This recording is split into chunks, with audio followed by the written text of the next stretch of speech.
పాండలం రాజ్యంలో మణికంఠుడు అనే దివ్య బాలుడు అడవిలో కనిపించాడు. ఆ బాలుడిని రాజశేఖరుడు అనే రాజు కనుగొన్నాడు. బాలుడి మెడలో ఒక ప్రకాశించే మణి ఉండేది. అందుకే అతనికి మణికంఠుడు అనే పేరు పెట్టారు.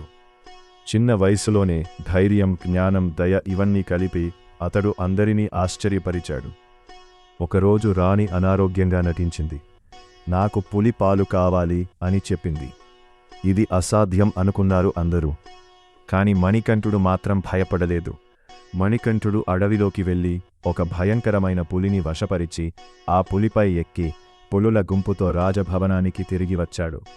ఆ దృశ్యం చూసి రాజు, ప్రజలు, రాణి అందరూ ఆశ్చర్యంతో నిలిచిపోయారు. రాణి తన తప్పును ఒప్పుకుంది. ఆ సమయంలో మణికంఠుడు తన అసలు స్వరూపాన్ని వెల్లడించాడు.